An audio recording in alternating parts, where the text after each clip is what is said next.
नमस्कार दोस्तों, मैं हूं गौरव। चलिए देखते हैं दिल्ली की आज की सभी ताज़ा और बड़ी खबरें। रोजाना दिल्ली की बड़ी खबरों के लिए चैनल को सब्सक्राइब जरूर करें और इस वीडियो को लाइक जरूर करें, क्योंकि आपके लिए वीडियो बनाने में काफ़ी मेहनत करनी पड़ती है।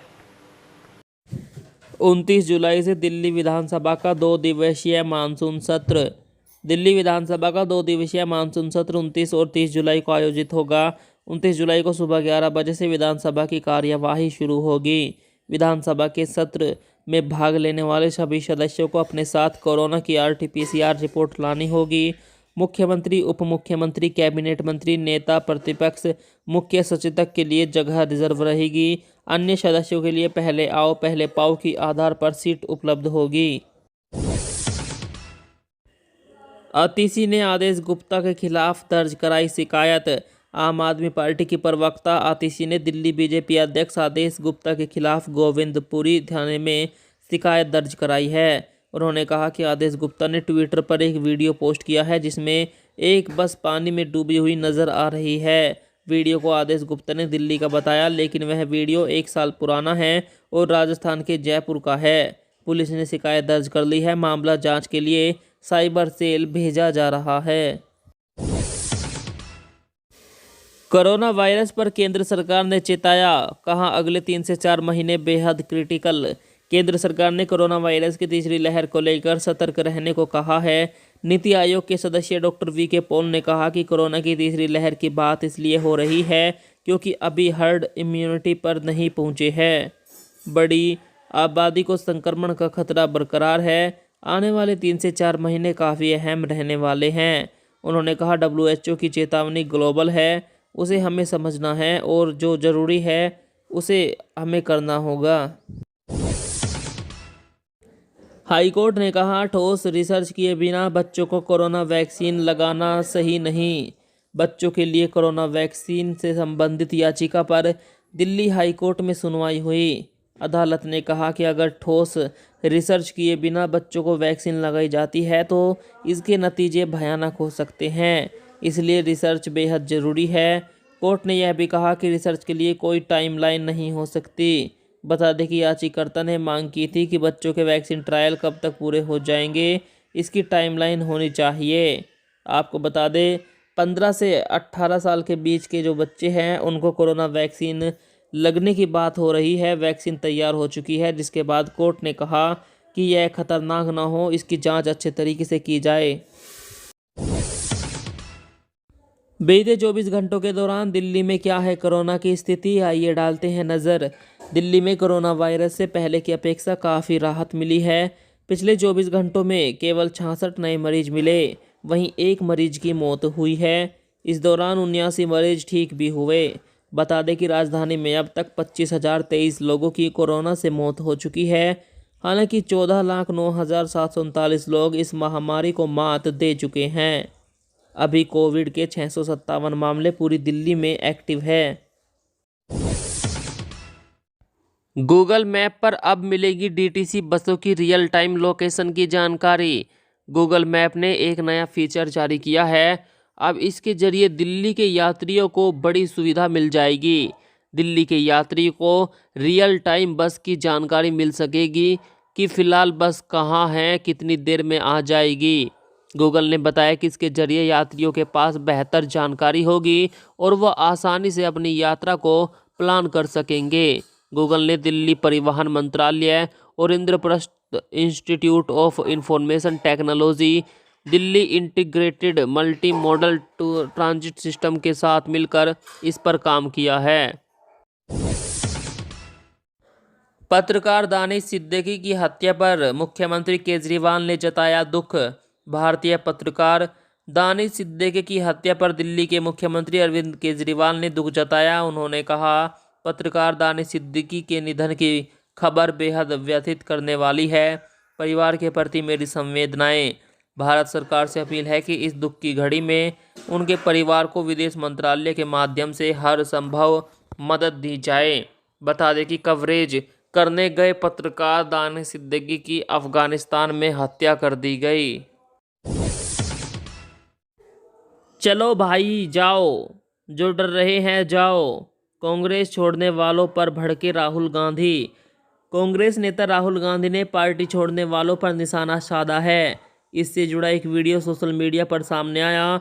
इसमें राहुल गांधी ने कार्यकर्ताओं से कहा, डरने वाले बीजेपी में जाएंगे, हमें निडर लोग चाहिए। जो डर रहे हैं उन्हें कहा, चलो भैया जाओ, नहीं चाहिए। सूत्रों के मुताबिक राहुल ने सिंधिया पर भी निशाना साधा। कहा, सिंधिया जी डर गए तो आरएसएस के हो गए। तीसरी लहर, वैक्सीनेशन कम हुआ, बाजारों में भीड़ उमड़ रही, भारत को बड़ा खतरा। दुनिया में कोरोना की तीसरी लहर शुरू होने का ऐलान हो गया है। वहीं भारत में कई राज्य पाबंदियों में ढील दे रहे हैं, बाजार खुल रहे हैं, भीड़ उमड़ रही है। इस वजह से यहाँ भी तीसरी लहर का खतरा बढ़ गया है। देश में वैक्सीनेशन की रफ्तार भी धीमी पड़ने लगी है। पहले औसतन 40 लाख डोज लगाई जा रही थी, जो अब 34 लाख हो गई है। इसे खतरे का अलार्म इसलिए कहा जा रहा है क्योंकि 45% केस ग्रामीण इलाकों से आ रहे हैं। पेयजल को लेकर कांग्रेस ने मुख्यमंत्री आवास का किया घेराव। दिल्ली के कई इलाकों में अभी भी पानी की किल्लत बरकरार है। इसको लेकर कांग्रेसियों ने मुख्यमंत्री आवास का घेराव किया। दिल्ली कांग्रेस के अध्यक्ष चौधरी अनिल कुमार ने बताया कि दिल्ली की जनता पीने के पानी के लिए दर दर भटक रही है। कई इलाकों में गंदा पानी आ रहा है। मुख्यमंत्री और उनके सभी विधायक घरों में बैठकर बोतल बंद पानी पी रहे हैं, लेकिन जनता की शुद्ध नहीं ले रहे हैं। कांवड़ यात्रा की अनुमति ना दे, टैंकरों से भक्तों तक गंगा जल पहुंचाए। केंद्र सरकार ने सुप्रीम कोर्ट में हलफनामा दायर किया है। इसमें कहा गया है कि कोरोना को देखते हुए कांवड़ियों को हरिद्वार से गंगा जल ले जाने की अनुमति नहीं मिलनी चाहिए। ऐसी व्यवस्था करनी चाहिए जिससे भक्तों तक टैंकरों के माध्यम से गंगा जल पहुंच सके। बता दें कि उत्तर प्रदेश में 25 जुलाई से कांवड़ यात्रा शुरू हो रही है। सुप्रीम कोर्ट ने यूपी सरकार को इस पर विचार करने का आखिरी मौका दिया था। वहीं उत्तराखंड के मुख्यमंत्री ने मना किया है कि कोई भी उत्तराखंड में ना घुसे। कांवड़ यात्रा पूरी तरह बंद है, लेकिन योगी आदित्यनाथ ने फिर भी आज्ञा दे रखी है, जिसकी वजह से यह पूरा मामला फैला हुआ है। दोस्तों, अगर आप भी कांवड़ यात्रा में शामिल होना चाहते हैं तो इस बार कांवड़ यात्रा बंद रहेगी। खामखा उत्तराखंड की तरफ ना जाए। केंद्र सरकार ने कहा है कि भक्तों के घर तक गंगा जल पहुंचाने की व्यवस्था की जा सकती है। पुलिस ने 15 बाल मजदूरों को कराया रेस्क्यू। दिल्ली के अलीपुर में पुलिस और बाल संरक्षण अधिकारी आयोग ने 15 बाल मजदूरों को रेस्क्यू कराया है, जिनसे प्लास्टिक के एक कारखाने में 12 घंटे से ज़्यादा काम कराया जा रहा था। इनमें 3 लड़के और 12 लड़कियां शामिल हैं। सभी की उम्र 8 से 17 साल तक की है। फिलहाल बच्चों का मेडिकल और कोरोना की जांच कराई जा रही है। उसके बाद इनके पुनर्वास की व्यवस्था की जाएगी। केंद्र सरकार ने दिया अब तक का सबसे बड़ा ऑर्डर, मंगाई 14,505 करोड़ रुपए की वैक्सीन। केंद्र सरकार ने वैक्सीन का अब तक का सबसे बड़ा ऑर्डर दिया है। सरकार ने 14,000 करोड़ से ज़्यादा की 66 करोड़ कोविशील्ड और कोवैक्सीन का ऑर्डर दिया। राज्य को वैक्सीन की कमी ना हो, इसे ध्यान में रखते हुए ये फैसला लिया गया। पिछले दिनों सुप्रीम कोर्ट ने केंद्र को वैक्सीन की कमी दूर करने के निर्देश दिए थे। इसके बाद केंद्र ने अगस्त से सितंबर के बीच 135 करोड़ वैक्सीन डोज। तीसरी लहर के खतरे के बीच दिल्ली में वैक्सीनेशन की रफ्तार पड़ी धीमी। कोरोना की तीसरी लहर के संभावित खतरे के बीच दिल्ली में वैक्सीनेशन की रफ्तार धीमी हो गई है। राजधानी के कई टीकाकरण केंद्रों पर वैक्सीनेशन रुक गया है।